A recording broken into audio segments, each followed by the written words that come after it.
And there we go. Okay, so let's begin, and folks can jump in as we go. Thank you for joining us on such short notice. I'm Brian Lutzy, Superintendent of Schools here in New Canaan.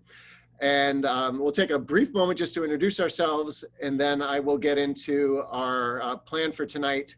We're anticipating about 30, maybe 40 minutes at the most for our conversation. So I'll explain in a moment. Dr. Krenti? Ready. So we'll just do introductions. Okay. I'm frozen. I don't know. Can you hear me? Go ahead, Bill. So I'm Bill Tesber, Assistant Superintendent for Pupil and Family Services. Good evening. I'm Darlene Pianka, the Director of Human Resources for the New Canaan Public Schools. I'm Jill Krenti, the Deputy Superintendent. Hi, good evening. I'm Katrina Parkhill, the Chair of the Board of Education. I'm Julie Reeves, a member of the Board of Education. Great. Thank you all for joining us, and thank you panelists for being with us tonight. Is it working okay? I think some of the screens are frozen. For some reason, it's lagging, but we'll do our best. We will do our best. Okay. And it may be because we're simultaneously live streaming and recording. Thank you for the thumbs up from Cheryl. Okay, so let's go.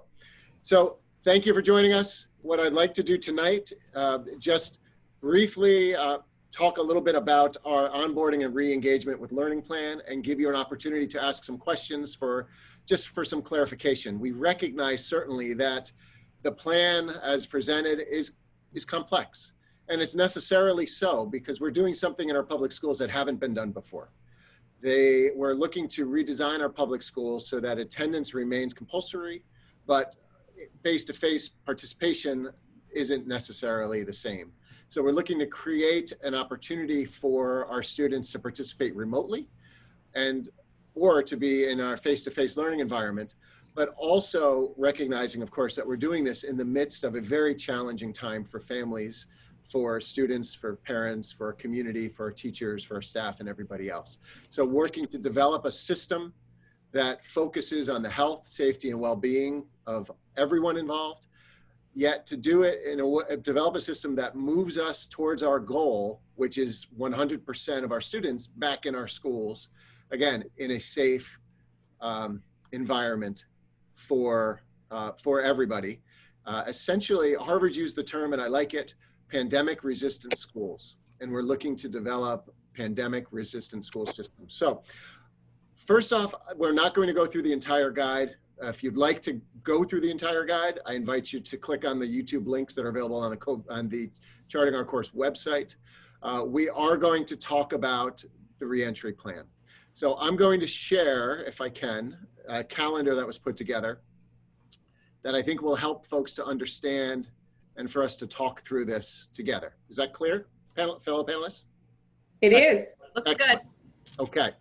So our planning, and really for our purposes here, I'm going to scroll down because this also includes a lot of the professional learning and things that we're doing in the lead up to the first couple of days. So it's a little bit different for kindergarten than it is for grades 1 through 12. And in kindergarten, what we've decided is to go to a half-day kindergarten program, AM or PM, similar to the way it was years ago. Some folks on the call may have participated in a program like that back when they were in school. We'll have 50% of our students in cohort X, 50% in cohort Y. Cohort X will participate in the morning, and the length will be about 2.5 hours long. It will be 2.5 hours long for the AM session, and then a 90-minute break, and then 2.5 hours in the PM session. We're doing this because that's the hybrid plan for kindergarten, because we really feel strongly that those personal connections with their teachers are the most valuable thing. And we want our youngest learners' introduction to school to be face-to-face, live with their teacher as much as possible. So the kindergarten program, when we talk about a hybrid, is that. The grades 1 through 12, we've made a change in our hybrid plan because initially we were looking at alternating days, with the X cohort going one day and the Y cohort going the next day, and alternating back and forth. But what we quickly realized as we thought deeply about what this looks like in practice was that that causes significant problems for families looking for childcare. That having it on alternate days with no true pattern or consistency beyond that would make it very difficult to find consistent childcare. So we looked at the planning, we looked at the balance of the days, and made a shift so that Monday X cohort will attend, and this calendar will, as this calendar shows, will attend on Mondays and Tuesdays.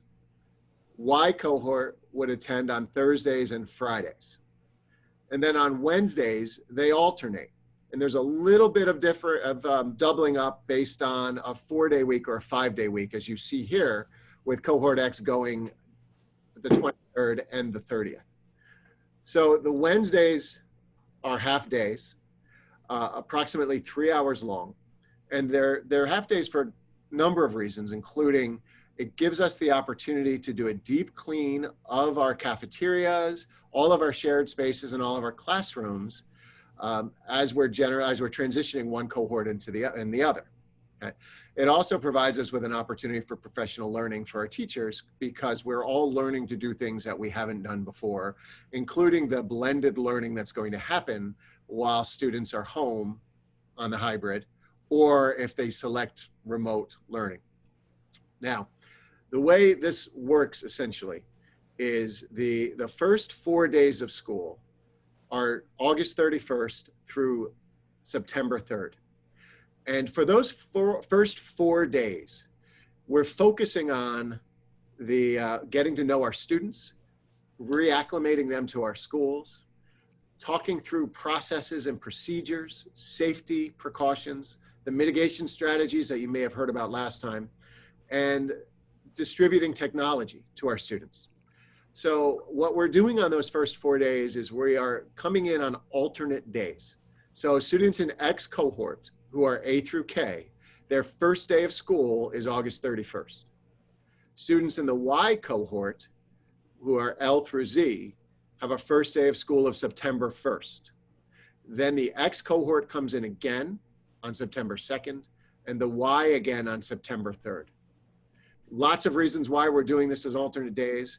It's around safety distribution of the technology. It's so that we can test the live stream with students on that second day. There's a couple of reasons why, but we will not be holding remote learning sessions during that first week. Because instead, what we'll be doing is using that time to teach our parents, our students, and others how to log into and use and benefit from the live stream. So that's a training week, really, as we get into it. We'll begin our curricular work for sure, but it's also really focused on preparing, getting ready, moving forward. So then we have a 4-day weekend. School's closed on the 4th, closed on the 7th. And on the 4th, all of our staff across the district are coming in, teachers, TAs, everyone, for a professional learning day, so we can build the skills and also problem solve what we learn from the first 4 days. So that on Tuesday, September 8th, we go into the hybrid model for a limited period of time with all of our kids K-12. That model has it so that on Tuesday and Wednesday, cohort X will come in, and on Tuesday and Wednesday, cohort Y will be logging into the live stream remotely, again in grades 1 through 12, or kindergartners will continue in their AM or PM sessions. Now, I should have said, and I apologize, this again, it's complex, but for kindergarten families, their AM, PM sessions begin on August 31st. So they're going to start right away, and they're going to start attending each day of those 4 days. So kindergartners come in every day in either AM or PM sessions. Grades 1 through 12 follow this model. So on September 8th, X is coming in, they're riding the buses, being dropped off, they're going to their homerooms, and our teachers are opening up their classrooms. They'll begin their live stream. Cohort Y and anyone on remote learning will log into that live stream in order to participate as members of the class. More details about that will come from your buildings, about times, expectations, but in general, it's a blended learning experience where students will be attending school during school hours. So we're expecting them to log in the morning, be there for whatever happens to start the day, and it'll move on from there. But it's a blended environment and experience because we want, our teachers will be providing synchronous learning. We want it to happen in real time because we want the interaction between our remote learners and our in-person learners to be as authentic as possible. Again, I spent a lot of time in the other webinar talking about the model, specifically about synchronous and blended learning and why. You're welcome to look at those videos to learn more, but it is about sort of meeting the needs of all learners and trying to, putting together a system that is flexible enough to respond to what's happening. So that week on the 8th, the 9th, the 10th, and the 11th, we have 2 days in with X, 2 days in with Y. When they're not in, they're doing the remote synchronous learning. And then we go into the weekend. We come into the 14th. And the week of the 14th, Monday and Tuesday, cohort X are in. Y is home on remote learning. Wednesday, Thursday, Y comes in. X is home on remote learning. Anyone who selects remote learning is out, obviously, doing that each day. We're closed on the 18th. Now, our plan is, if the metrics continue to be positive in Connecticut, and they are, that on September 21st, we look at moving 100% in person for grades K through 4. Because we think that these days in the beginning, these 12 days to start the school year, provide us with the opportunity to teach the mitigation strategies to all of our kids, give them a chance to practice, to reacclimate to the school. It also gives us a chance to look and see what's working well and what needs further refinement in terms of those strategies prior to bringing in 100% of our students. And a third purpose that it serves is working with the cohorts with 50% of our students present, allows us to, it strengthens those mitigation strategies. So our social distancing is strengthened. You know, the other things all of those strategies are strengthened so that if there is concern about transitioning out of the summer into the school year, it helps to mitigate some of those concerns. So there's, again, a lot that went into this planning. We know that there's a lot of traveling that folks do over the summer. We know our students have been out of school for a long time. So we thought we want to bring them in a thoughtful, sort of planned, staged way. So that's the September 21st. The following week, on September 29th, we're looking at moving 100% in person with grades 5 through 8. So again, as long as that data in Connecticut remains strong, and it's been very good, as long as it remains good, we move forward here. But I said this on the other webinars, and I can't say it often enough, we have to remain flexible and nimble in our thinking. If the situation or the context changes, we have to be able to change with it. So I lay this out, here is our planning with a recognition that if the environment changes, the plans are going to change because that's what we have to do. You know, we can't fall in love with a solution. We have to be willing to make adjustments and changes based on the context in which we're living. Going forward into October, we're looking at the next week, October 5th, going 100% with our high school, which would make us 100% K-12. Now, when I talked about first day of, consider moving 100% in person grades kindergarten through grade 4, that means kindergarten would go to full day because their onboarding plan is the half day. They go full day. All of our other students come in and the cohort model is put aside and they're coming in each day. Okay, so every day. We're still implementing all of the mitigation strategies, again, that we talked about last time. You're welcome to go look. They're all detailed in the guide and on the website. All of those are in place. This gives us those 12 days, give us an opportunity to put them into practice, to check their efficacy, strengthen them where needed, work through to be sure that our folks, everyone involved, kids, teachers, everyone know how to do this and do it well. And then we look and phase in our approach. So I think, and I'm open, unless any one of the presenters think that I missed an important point, please feel free to share. I guess the half day Wednesdays, just to add a little more detail to that, they'll begin on September 9th. And our kindergarteners will come in, either the AM session will come in or the PM session will come in, so that our kindergarten teachers have an opportunity for their own professional learning. And we have an opportunity, again, to do an even deeper cleaning at that time. So it's on the 9th, the AM session will come in. The schedule will be slightly modified because of transportation. The Y cohort, the PM group for kindergarten won't meet that day.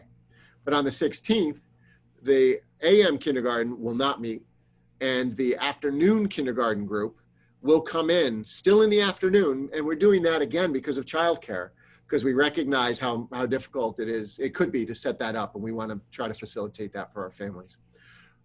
Last point, I guess, on the cohorts. The reason the cohorts are alphabetical the way they are in X and Y is to balance things off, but keep families together. We looked at all kinds of things, grouping by grade, by school, by neighborhood, and we kept coming back to the fact that our top priority needed to be to keep families together to help facilitate childcare if needed, so that if families have students in different grades, the older student may be able to stay home with the youngest student, and it may help the families that way. So the cohorts, we're not moving students between cohorts. This is where we are, but we anticipate again that in 12 days, we're phasing out of this in our elementary level. And then just 4 days later, 5 days of school later, we're doing the same at the middle school and then the same at the high school. So it's complex. It's a lot for 14 days or 20 days of instruction, but we believe it's what it takes to open our schools successfully and well, and again, create those pandemic resistant schools. And just so you know, this comes from ongoing research that we're doing every day. We're looking at what's working around the world. We're learning from other people's experiences around the world, responding to our local context, but the places that have rushed reentry have failed in their long-term strategy to stay open. Those that have phased it thoughtfully and learned step by step have been able to stay open for the most part. Because again, they're building confidence and competence, and they are learning the routines and strategies that they need to do that. So with that, and again, to the panelists, you're welcome to add anything. I want to say thank you. The Board of Education has had a NCPS reopening committee that had began meeting months and months ago every week. We've been having those conversations. I can tell you the cabinet here, my central office team and the principals, we've been meeting and talking and working on this every day. But at the same time, our curriculum teams, our other folks have been really focusing on the learning experience for our kids and truly making this next year special for all of our students. Because as we did in the fall, it's not our goal to create a pale replica of what we used to have. It is our goal to create something special, unique, and memorable, and that's truly theirs, truly for the students that are experiencing this. And this is how we do that. I think the graduation parade was an excellent example of that. So some of the other parades and celebrations we had in the spring. We are working very hard to make this, to succeed in what we're doing here and make it work for our families, our kids, our staff, and everybody involved. So how are we doing on questions, Dr. Krenti? We have quite a few questions coming in. Brian, I'm looking at questions, and there seems to be some questions about how a family can go about moving between coming to school and then going into the remote learning. Mm-hmm. And is that fluid, and what kind of notice would the school need? And then there's another question about if we go back to full school starting in September 21st, can they stay in a hybrid, or do they have to go to remote learning or come to school full time? So if you want to answer those questions. Sure. One of them I've thought about already, and one of them I haven't. I'm nothing if not honest. So as far as moving in and out of the different, we'll call them modalities, whether it's remote or hybrid or fully in, we believe that the system needs to accommodate that. I wrote it in what I sent last night. Kids are always welcome in our schools. Like, this is what we do. We want our students to be in our schools. So if a family opts for remote learning and after a couple of days feels comfortable and ready to bring their child back, then we'll have a process to do that. It may take us a day, maybe 2 at the most, but we want your child to be able to get back into the classroom as quickly as possible. And the system we have, which is a very complex system, is purposefully designed that way so that the student will be sort of caught up with what's going on in the class. So when they come back, they're not going to be having to catch up. As far as the opposite. So maybe starting in the class and going to remote learning. That process, again, will be seamless, and we can do that in a day. That's if there's a day for whatever reason as a family you decide you want to go to remote learning, we'll have a form to fill out. We put that in place, and you can do that. Now, the goal for school districts in Connecticut is not for this to be a permanent option in our schools, right? This is as a result of and in response to the pandemic. So as we continue to experience the pandemic, these options will be there. When it ends, which it will do, then I imagine these options would go away. As far as remaining in the hybrid, that's something that I believe we can accommodate because we will be live streaming the classes for those that are on remote learning. So that student would be live in face-to-face some days and home on the other days. And another important point here, again, I said it at the other webinar, so I don't want to go too far into it, but another reason the system we have is going to be successful is it's set up so that students can not be in school a day if they're not feeling well, but still be in their class by logging in and being synchronous remotely. So we're trying to make it so that students are able to stay home if they don't feel well and not worry about falling behind, because we know a lot of times our students will come to school even if they're not feeling 100% because they don't want to have to make up the work. They don't want to fall behind. They don't want to miss anything. So this system is designed to facilitate that for them as well. Did I answer those two questions? You did answer those questions. There is a question on ventilation systems. So if you want to take a breath, Brian, I can possibly answer the next question that's coming in about the balance between remote learning and live stream and asynchronous instruction. So the question is about what will the balance be between live streaming versus asynchronous instruction when students are at home. So the purpose of the live streaming is to give the students the same experience that the kids are having at school. So we're asking students, if your day starts at 9:05, to log into your computer at 9:05 and be part of the morning announcements, be part of the morning meetings, be part of all of the classroom routines that are going on. What you may find if you're at home, though, is that the teacher may do their mini lesson. They may do a lesson in reading, and it may be about 15 minutes to 20 minutes, depending on the grade level. And then they may ask the students to go off and do an independent activity. So at that time, the student would be asked to log out or put their screen down and complete their independent activity. And then the teacher would tell them when they would want them to log back in for possible group discussion. So we'll be working with the teachers during the week of August 24th to have conversations about how to work through that live streaming and what that might look like at each of the different levels, taking into concerns all the developmental needs that we know young children have. And then certainly the flexibility is really that we want kids to be following the schedule that they have at school. And that's the whole point of doing the live streaming and the remote instruction, is that they are following that schedule. Obviously, they won't attend live streaming lunch or recess. That's a time for them to take a break with their family or to have lunch with their family and do some other activities. And then the teacher would tell them when they would want them to log back in. So hopefully I've answered that question. And Brian, if you want to address the ventilation, can you please address what is being done to ventilate systems in schools? Absolutely.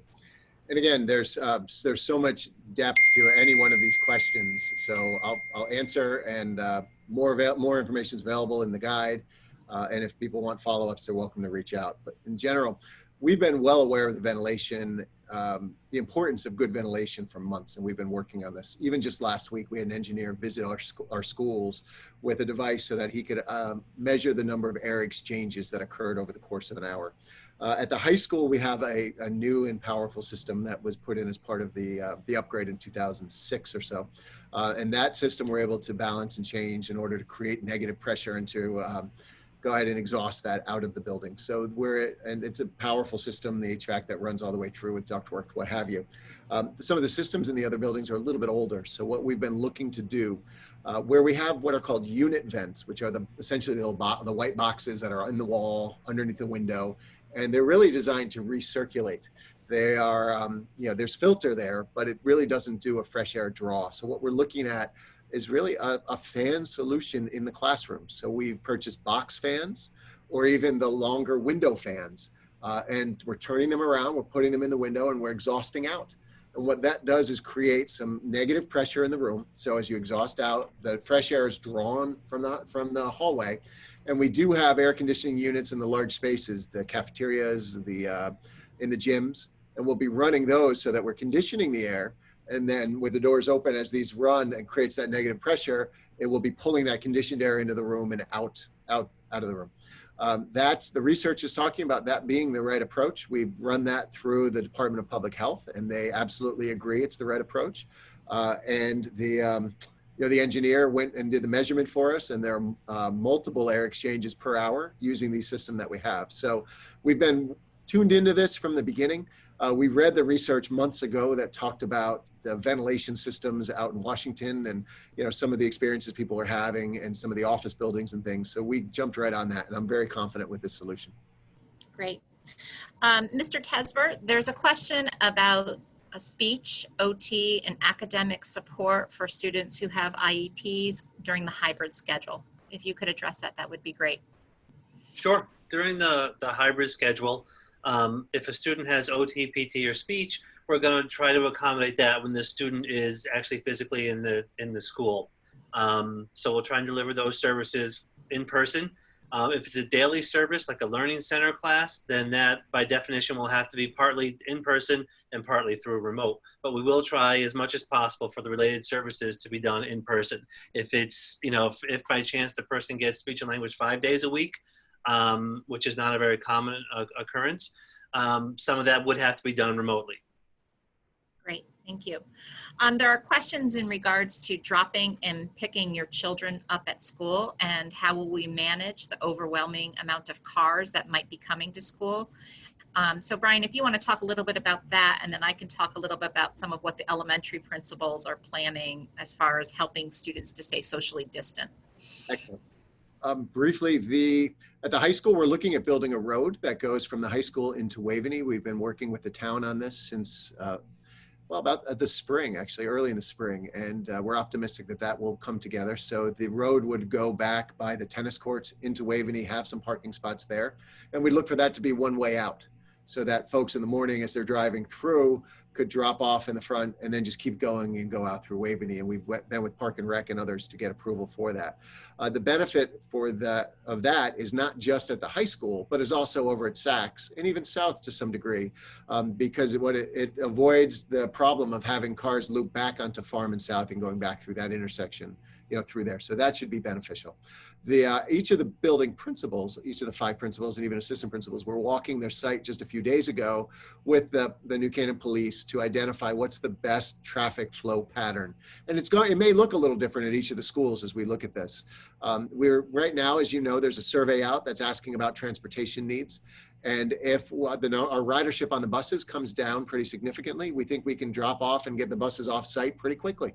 And if we're able to do that, that could free up some other options as well as far as the traffic flow goes. Some of our schools are designed better than others for this. So some will be more challenging, but we've been working with the police and some of the experts to try to work through what's the best flow. So I say really stay tuned on the specific details on that. That one of the challenges, so will be that we can't have adults or visitors into the building. So Jill, to share a little bit around how we're problem solving around that challenge, because we know for pickup, generally, you'd go into the building, you sign out your child, and then your child would meet you and you'd walk them out to the car. But given all that's happening, we've got to really limit the number of bodies in our schools. And so we can't have that. That has to change for this year. Right, and as we were talking with the elementary principals, they've already been thinking this through as children are being dropped off. They're almost imagining like it would be like a grocery store where you would have markers outside where the kids would be standing on the sidewalks, and they would just kind of keep moving. They're 6 feet, and when it's clear for them to go in and walk down the hallway, they would help to keep them spaced apart as they're moving into the building. And we would design something probably very similar to Saks. The students will not be going to the playground playground or to the cafeteria at Saks like they normally do. They'll be reporting right directly to their classrooms. And we're going to use that as a great opportunity for teachers to be there and possibly confer with students and meet with them about books that they might be reading or writing that they're doing in their classroom, or just talking with them about their day from before and what may have happened. So we're using that as a wonderful opportunity. And then at the dismissal time, they'll no longer be going to a gymnasium and waiting in the gymnasium. They'll be waiting in their classrooms. So it might take a little bit longer to dismiss our students, but they've thought this through, and I think we're going to be prepared. There still seems to be a lot of questions in regards to technology. So Brian, if you want to talk a little bit about the devices that students will be getting, and that would be helpful. Sure. Well, we recognize that going to the program that we are, families, especially if you have multiple children, there could be a real a shortage of devices at home.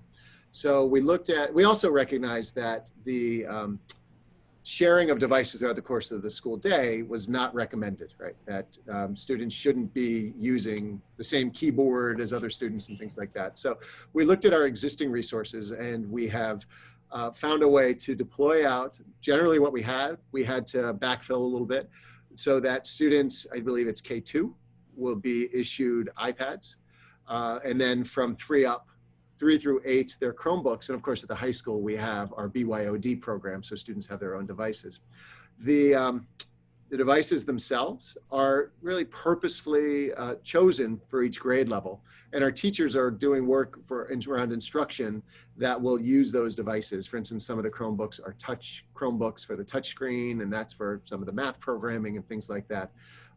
The first 4 days, in part, are there to help us with the distribution of that and to begin teaching our students to become familiar with those.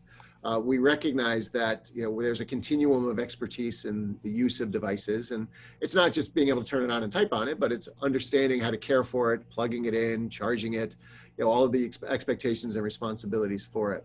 But with the hardware comes the software, right? The hardware is only as good as the software that you have. So we're also implementing a learning management system, K-12. We're using a program called Seesaw at the youngest levels.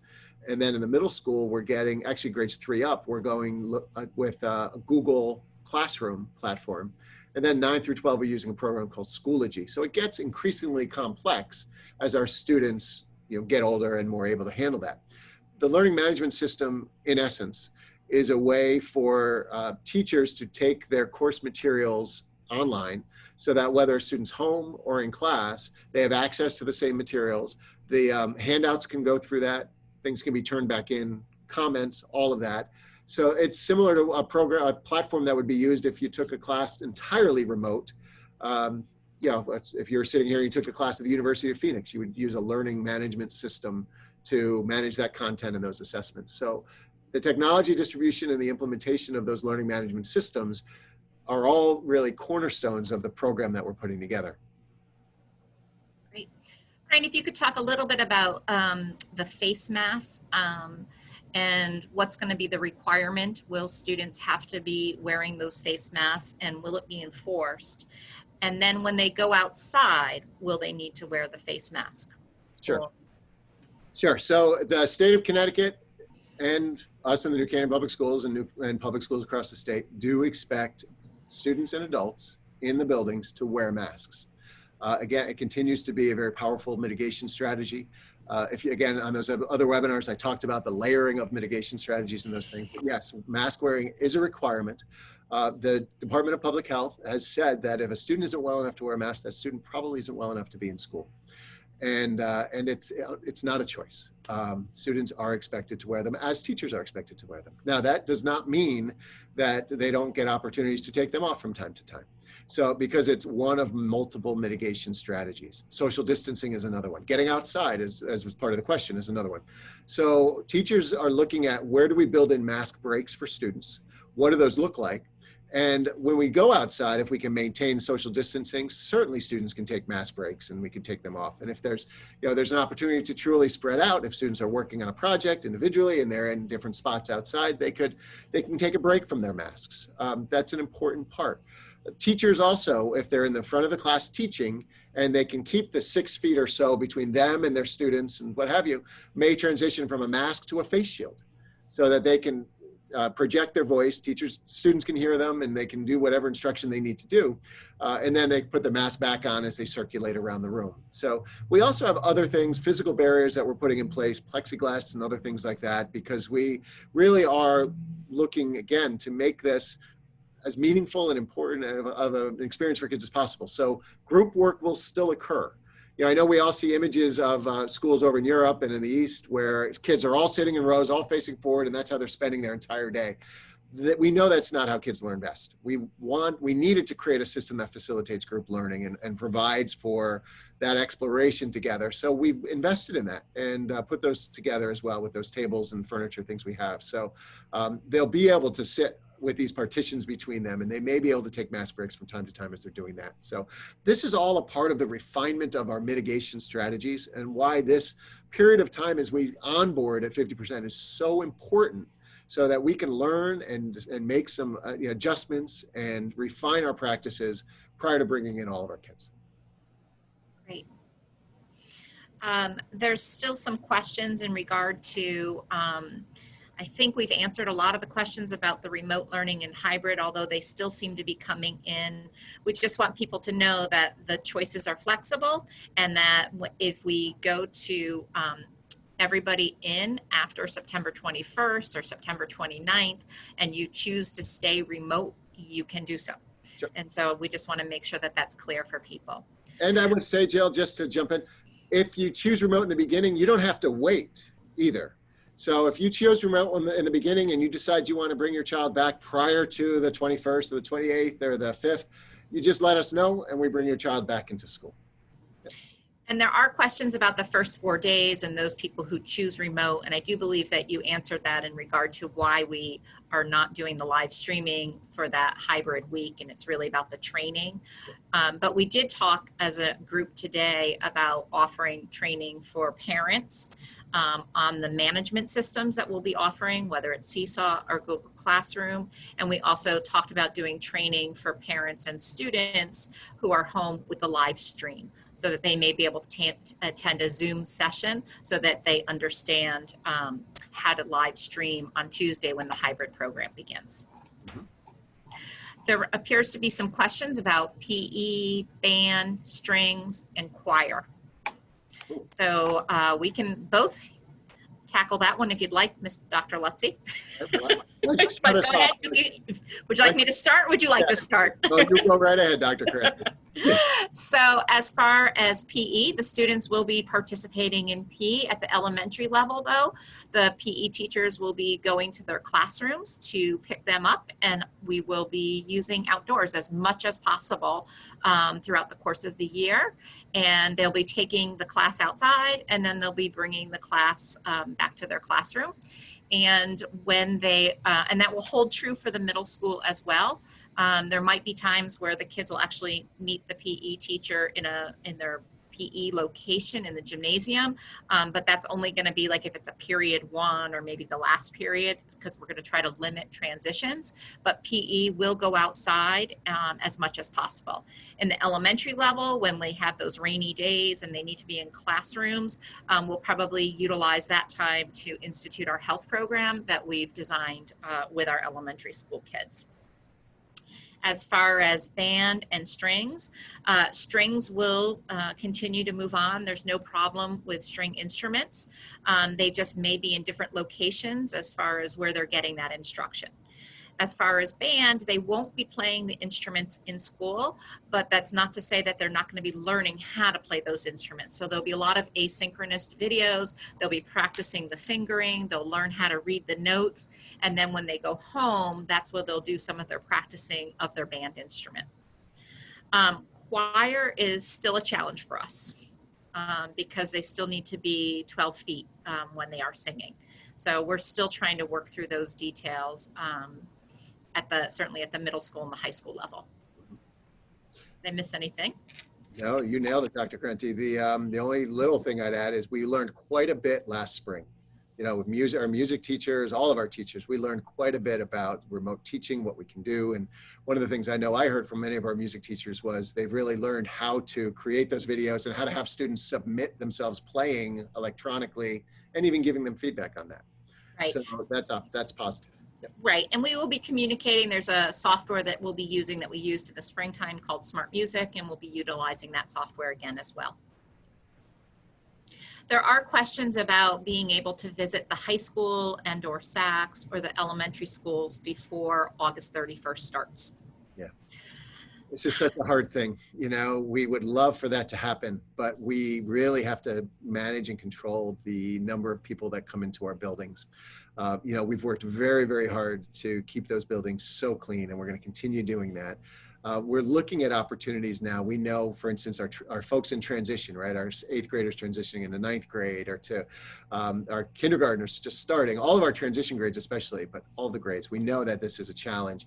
It's another reason why this model makes sense, because they'll be learning their way around the building and coming in 50% of the kids, 100% of the staff. So we'll be there to help them. We'll be there to guide them, to make sure everyone feels comfortable. We'll have all of our counselors, all of our folks there. So it's really this model of 50% for this period of time is in part to help with those transitions. Again, all of our kids who've been out of school since, I'm sorry, I didn't do D&D and it just came through. Okay, all of our kids have been out of school since March 11th. So there's a reacclimation period for everyone, but those transitions are toughest. 50% of the kids for this period of time will help, but we really can't open our buildings up to students or to parents or folks to come through. We are creating opportunities for kindergarten parents and kids to meet their teachers. You'll get more information about that from your principal. I know that Dr. Clapp is looking to see what can he do for his incoming, and I know the same's happening at the high school. There may be something virtual, there may be virtual tours, things like that. We'll get as creative as we can and pull those things together, knowing that, you know, the work we do up front will help people be comfortable on first day. But important, just to 50% of the kids, 100% of the staff and the faculty and staff, and we're going to be there to help them. Great. And Mrs. Pianka, you may be able to answer this question. If a teacher is exposed to COVID outside of the school or becomes sick themselves, what is the school policy for handling that? And would we have substitutes, and for how long? And are the schools requiring 2 negative tests before they return to the classroom?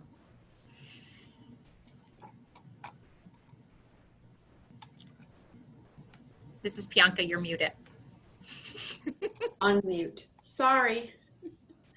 So if a teacher becomes ill with COVID, there is a mandatory period of 14 days in which they're required to quarantine. And we have made arrangements to have all of our substitutes and our substitute teachers trained in our learning platforms.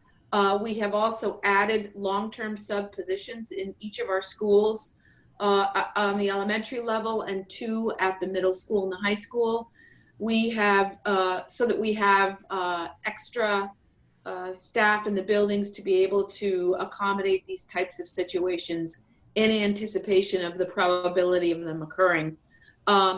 We are very well aware of the fact that we do need to be able to supplement our classrooms if for any reason the teacher needs to be at home, and there is an accommodation of allowing them to teach remotely for a short period of time.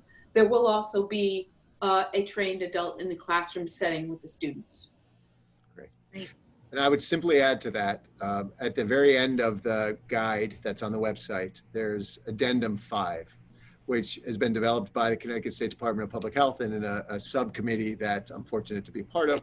But essentially it looks at different scenarios. It's scenario planning around positive cases. And I think part of the question was about returning to work.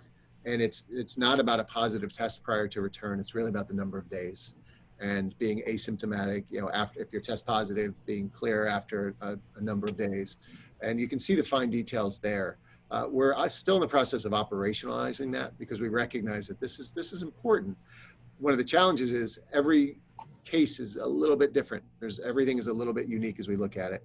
But a general rule is a known positive case. If somebody has close contact with a known positive case as defined by within 6 feet or less for 15 minutes or more, then that person would go in, would quarantine, but not another degree of separation. Not anyone who's near a person who is near a person.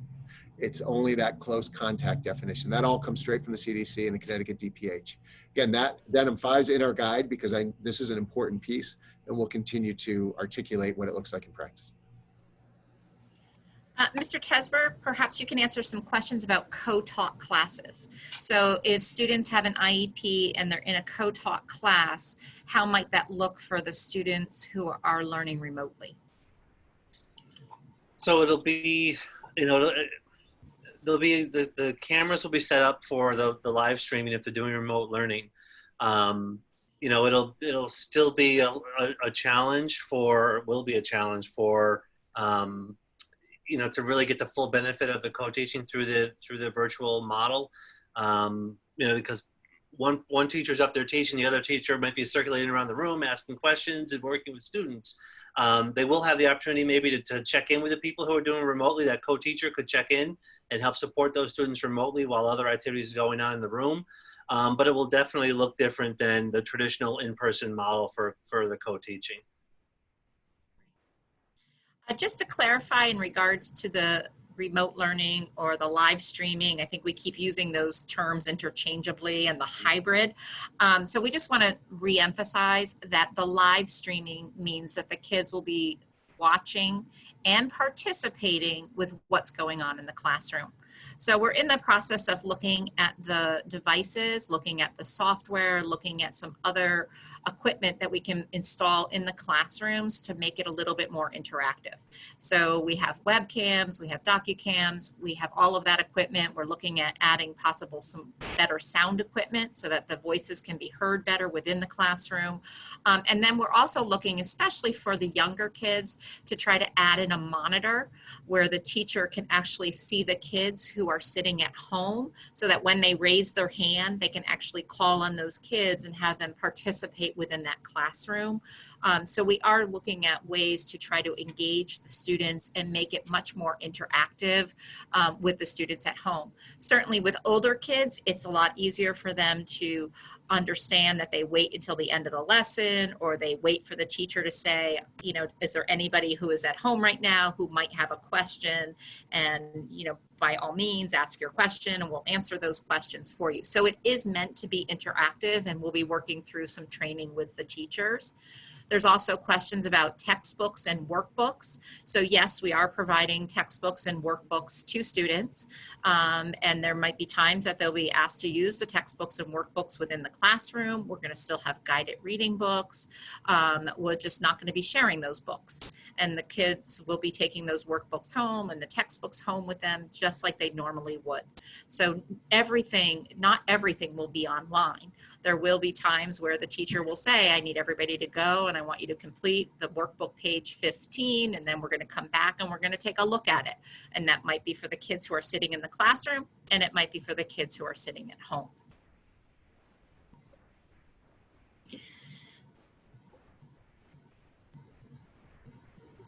There's questions about if you are a senior, and will they still have opportunities to work on their college essays and meet with their guidance counselors as far as mapping out their senior year? Absolutely. Absolutely. Our school counselors are still there. I have a daughter who's a senior, so I totally get it. And they'll be there now. They may be 6 feet apart as they're talking, but that's fine. And, we spent the day today for part of the administrative retreat. We're all together in a room. We're spaced far apart, but it was the first time all 5 of us had been in a room since March 11th. And it was a really good thing, so they will still get the same help, support, working through their college essays, everything else. Absolutely. There's questions that in regards to testing students for COVID to rule out those that might be asymptomatic or those that might be coming back from being in a club sport and coming back to school. So, and then there's also questions about testing of staff. Sure. So again, quickly, because we're getting short on time, we are providing a testing opportunity for all faculty and staff next week, actually. And I think tomorrow midday, you may get an email from the health department opening up some slots for any families that are interested in doing the same. We're also creating what I guess you'd call a hotline with a local healthcare provider, where anyone who has any suspicion whatsoever can make a call, get a test, and get those results quickly. So we do believe surveillance is very important with this. So we want to make sure that people can get the tests if they need to. And we are, again, it's voluntary for our staff, but so far several hundred have already signed up. So it's something we can do to continue to keep an eye on things and keep things healthy. But the hotline will be very important, and we'll get that information out prior to the start of the school year. Again, look for an email if you're interested in doing the testing for yourself or your family some point late tomorrow afternoon, and you'll have an opportunity to go to a Sign Up Genius to pick a slot. Great. I think we have time for one more question, and then unfortunately I have to get to a Board of Finance meeting because all of what we're talking about costs money too. So this is a different question. If we have any updates about after-school activities and after-school sports, and if they are in hybrid and they're not in school that day, can they come back to school to participate in an after-school activity or sport if they're running? Every question has been a great question. This was the perfect one to end on. Thank you, Jill. So the after-school activities, we're looking at each one individually to see what makes sense and what doesn't. To have an activity where students are using the same tools in the same room in close proximity to each other doesn't really make sense. But maybe there's some new activities that we can develop that are outdoors. Because again, we know the level of transmission outdoors is so much lower than it is indoors. I mean, it's really statistically different. So there's an opportunity to create some new activities perhaps for children. We had some good news today from the CIAC, as far as I'm concerned, in that they are moving forward with their planning, which does have fall sports. So all fall sports. And there are changes, right? There's different mitigation strategies and different scheduling and length of season and things.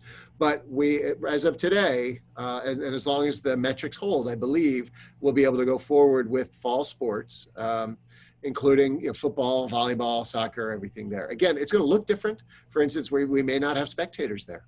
But in the last couple of years, we've invested in some equipment that actually live streams our games. So there'll be an opportunity to see your children play. Or of course, even if you don't have a child there, to watch New Canaan Rams win. So good news on the athletics front. From my perspective, certainly, the metrics are good. We want our kids to participate and be a part of things. We know how important all of this is for them. And we'll keep a very close eye, again, on those metrics. And if they start to degrade, we have to make some tough choices. Okay. I want to say thank you to everybody. I wish that we could be here for the next 6 hours and answer all of the questions. I see 99 plus. We're going to do our best to keep getting information out. I hope you know that. We're working on an FAQ that we'll put out. There was a question just briefly I saw about that calendar. I'm glad at least one person out of the over 200 that were here found that helpful. I hope more did. It's available in the guide. It's Appendix F. You can pull up the guide, just scroll right to the end and you'll see that calendar. I also pulled it out actually on the webpage so that it's below the guide. It's just a standalone. Because I do think, there's so much to this. We want to help you to understand it. We're kind of fish in water here sometimes. We've been in the midst of this for so long that we just have to keep moving forward because we can't hit pause on the calendar and give ourselves the time. So we keep moving forward, but we want to also make sure that we do it with everybody step by step with us. So we'll keep doing all the communication we can. Hope this was helpful. And if you have burning questions, feel free to reach out and we'll keep having these conversations. So thank you. Thank you. Thank you. Good night. Good night, everyone. Katrina, I'll see you in 2 minutes at the Board of Finance. Good luck, guys. Good luck. Thanks all.